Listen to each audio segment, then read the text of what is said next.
The wrinkled shirt incident. The wind howled through the suburban elementary school's pickup zone, a chaotic swirl of parents, kids, and rustling leaves under a fading Ohio sky. It was late afternoon, the kind of crisp fall day that made you feel alive but also bone-tired if you'd been on your feet too long.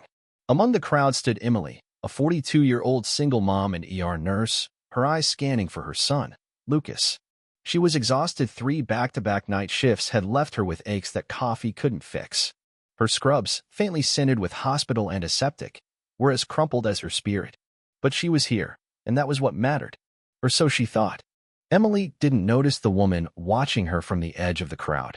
Margaret, a 50-something with a sharp bob and sharper opinions, stood with her arms crossed, her gaze fixed on Lucas as he shuffled out of school. His blue t-shirt was a mess, wrinkled from a day of roughhousing and stuffed in his backpack. To Margaret, it wasn't just a shirt, it was a red flag, a sign of neglect. In her world, good mothers ironed their kids' clothes. Good mothers didn't let their children look unkempt.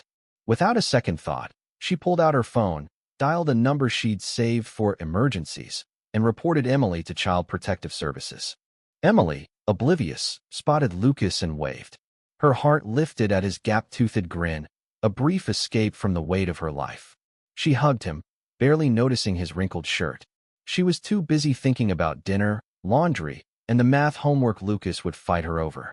As they walked to the car, she felt Margaret stare but brushed it off. Just another parent, she figured. The wind carried the moment away, but trouble was brewing. Days later, a knock at Emily's modest ranch-style home shattered her fragile calm. A social worker, badge in hand, stood on her porch. The complaint? Lucas's wrinkled shirt at pickup. Emily's stomach dropped. A wrinkled shirt? She explained her grueling job, the endless shifts, and the sacrifices for Lucas. The social worker, polite but firm, took notes and promised to follow up. Emily closed the door, her hands shaking. How could something so trivial turn her life upside down? She wasn't neglecting Lucas, she was killing herself to provide for him. Yet now she had to prove she was a good mother. The stress gnawed at her. Every doorbell made her jump, expecting another CPS visit. She snapped at Lucas more than she meant to, then drowned in guilt. He was her world, a bright 8-year-old who didn't deserve this. One evening, in the fluorescent glow of a grocery store aisle, Emily reached for milk when a voice cut through the hum. "Are you the mom whose kid wears wrinkled shirts?" It was Margaret, her tone icy, her eyes gleaming with self-righteousness. Emily froze. "Yes," she said, her voice tight. "And you're the one who called CPS." Margaret didn't flinch. "I did what was right. A child shouldn't look neglected." "Neglected?" Emily's blood boiled. "You don't know me," she said, her voice low but fierce. "You don't know how hard I worked to give Lucas everything. You saw a shirt and decided I'm a bad mother." Margaret crossed her arms, unmoved. "I was helping," she said, as if that justified the chaos she'd unleashed. Emily wanted to scream, but held back. "Your help made my life hell. You made me doubt myself as a mom." She turned and walked away, her heart pounding. For the first time, she felt a spark of defiance. She wasn't going to let this woman define her. The next week, Margaret showed up at Emily's door, uninvited. "CPS closed the case," she announced, her tone smug. "No concerns. But you should know, appearances matter. It's about how kids are raised." Emily's patience snapped. "You had no right," she said, her voice shaking. "You judged me without knowing my life. I'm a nurse. I save lives.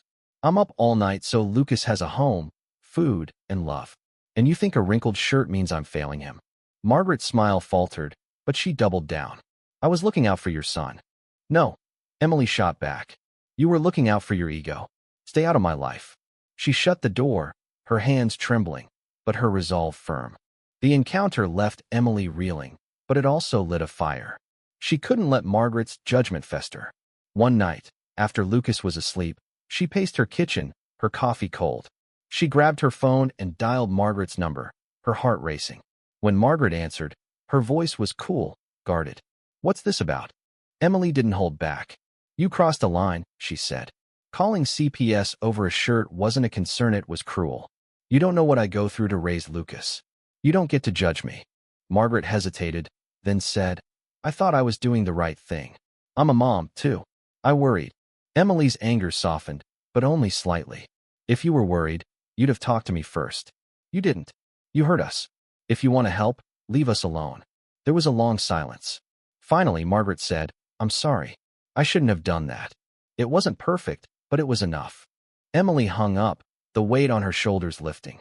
She walked to Lucas's room, watching him sleep, his face peaceful. She wasn't perfect, but she was enough.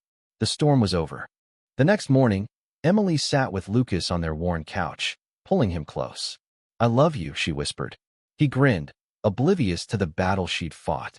She'd faced judgment, doubt, and a system that questioned her worth, but she'd come out stronger. Margaret's apology didn't erase the pain, but it gave Emily closure. She was Lucas's mom, and no one could take that from her. What do you think? Was Margaret's call to CPS an act of concern or a power trip? How do you view the line between helping and meddling? Share your thoughts in the comments below, especially on the broader issues of judgment and injustice in everyday life. Let's hear your perspective.